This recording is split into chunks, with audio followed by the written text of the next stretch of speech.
What's up guys, it is Bjorn Master here. I'm the Swedish cousin of Blade Master, and today I will be doing the commentary. No, get out Bjorn. What up guys, Blade Master here, and this is yet another Total War Rome 2 online battle replay. This one is going to be fought between Blade Master, yours truly, and Madslinky aka Memkin aka M.E. McCann. The guy with many names. We know he's a great player. So let's see how I do against him. We're going to be fighting in the map of Dimidi. And as you can see, I've taken Arverni and he has taken Carthage. Now, I'm planning to make something like a no cav week because I've just taken so many no cavalry builds, and I fought against a lot of no cavalry builds, especially after that that one Lusitani video. That I'm thinking that maybe I have a week's worth of material to just use that as videos, but I don't know if I should make a whole week out of it. Anyways, it's going to be all like one flavor anyways, so I'll probably not. Anyways, I've taken Arverni, and as you might know, I've not taken any cav, so it's an infantry spam Arverni build versus Carthage, and Memkin is actually he's taken something pretty similar. He's only taken a total of 3 cav, a couple of Carthaginian cav and 1 noble cavalry. So let's see what I've taken with Arverni. Actually, let me just try and put this on tactical map. Maybe it'd be easier to see from there. Actually it's not. I've spread out my infantry into just one massive line with the barbarians. And I think I've brought a total of 6, a total of 6 spearmen. So a couple of chosen spearmen whom I'm going to keep on my flanks. They're going to be kept right in front of my flanks. And then a couple of spear warriors, and finally 2 levy freemen to protect my rear.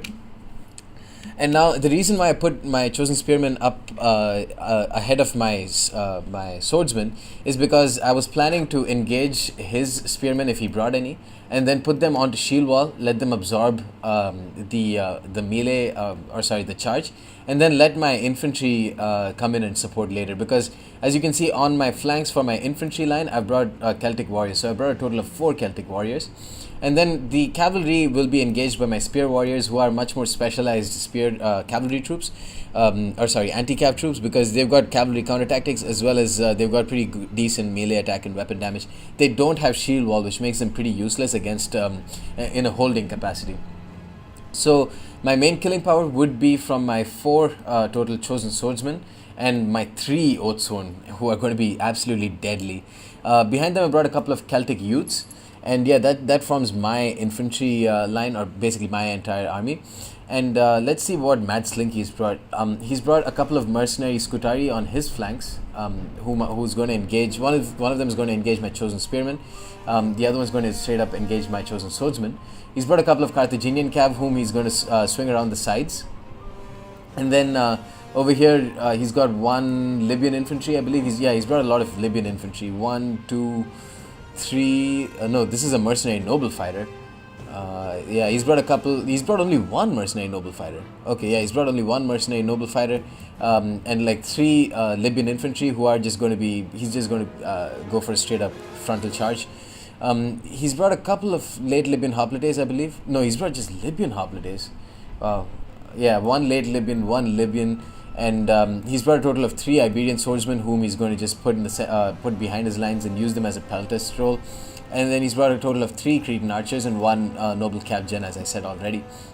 Now, right off the start of the battle, I just issued attack orders for my spear warriors and just used them to chase off after his Carthaginian cav. It's not like they would do a whole bunch of damage to my men. And he's sent 1 late Libyan hoplites to intercept these guys, so I've brought a Celtic warrior in return to rear charge them. Now, meanwhile, I've put shield screen on my chosen spearmen after I charged into his Libyan infantry, so they will last for a long time. Look at that melee defense, 108 melee defense. After the charge, they won't take many casualties at all. But this is actually not looking very good for my general. He's already lost around 40 men while he's attacking his Madslinky's mercenary noble fighters. And that's because they're just coming under some crazy javelins from these mercenary Iberian swords and some mercenary Cretan archers. Fortunately, I found a small gap here, which I put my Celtic warriors into a blockish formation so that they could just move through there without being engaged by other troops.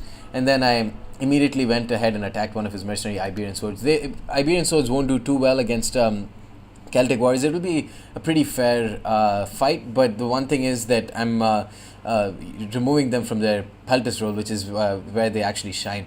I put Unity of the Tribes to increase my morale because it looked like a pretty decent time to put it. And then he's going to in turn charge with his Noble Cav Gen right between these lines and attack my Celtic youths. This is not, I don't know, it's a good move. But the thing is, he's putting his general into a lot of trouble here because once he attacks these Celtic youths, who are, to be honest, they aren't great troops anyways. They won't make much of a difference.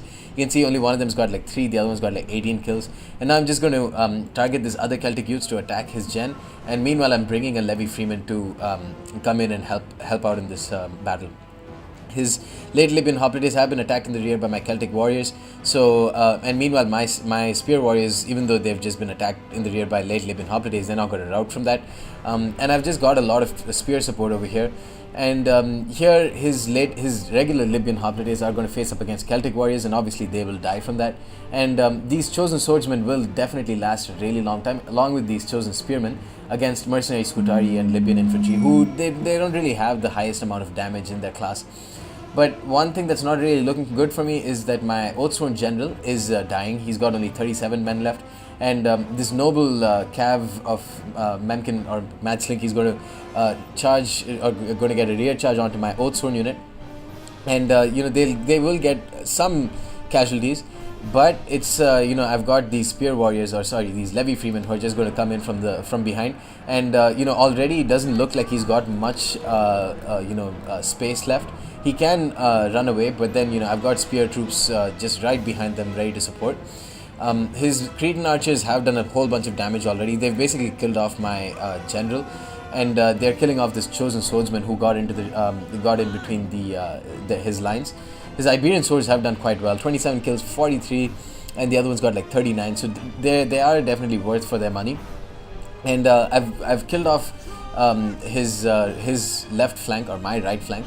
And now I'm going to swing my troops in, and I've got some Celtic warriors who are at full strength, who've got like 83 kills. Spear warriors are basically full strength. Levy Freeman here, and this is it's not really looking too good for him at this point. I killed off his general, but I can't really fight his general. There's no way I killed him off so quickly. Are you serious? I managed to kill him off so quickly? Wow, okay. I remember that I brought a Levy Freeman or a Spear Warrior right into the mix here. Yeah, that's that Levy Freeman that's got like a single experience shot round. It's probably from killing the Noble Cav Gen.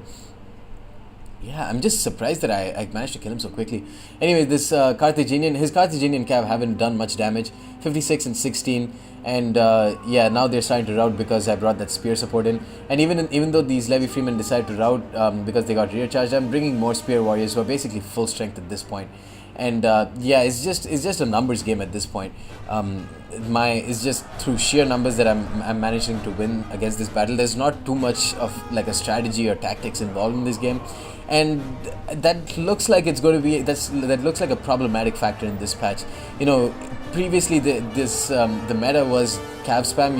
You definitely find in the most competitive builds you'd find 6 Aspis companions or 6 companion calves, along with either a pike spam or a thorax sword spam or something like that. But I think I might have just stumbled onto a pretty competitive build in and of itself. Right now in tournaments there's no rules which limit the amount of melee infantry that you may bring. And instead, there are the old rules which limit the amount of melee cav that you bring, or there's no. Basically, the only rules are bring like a max of 3 or 4 horse archers, and bring a total of max of 8 melee cavalry. That's usually the rules that's going on right now. But I think maybe at this point they should maybe like a max amount of melee troops of like maybe like 7 or 8 or something like that, just to avoid this kind of infantry spam. I'm not saying that it's a bad or it's a poor strategy. It just seems a bit exploitative. All I did was bring a shit ton of infantry of melee infantry, brought like 6 spear troops, just and set attack orders on a couple of them, and then set a couple of them behind my lines. And there's really not much micromanaging required.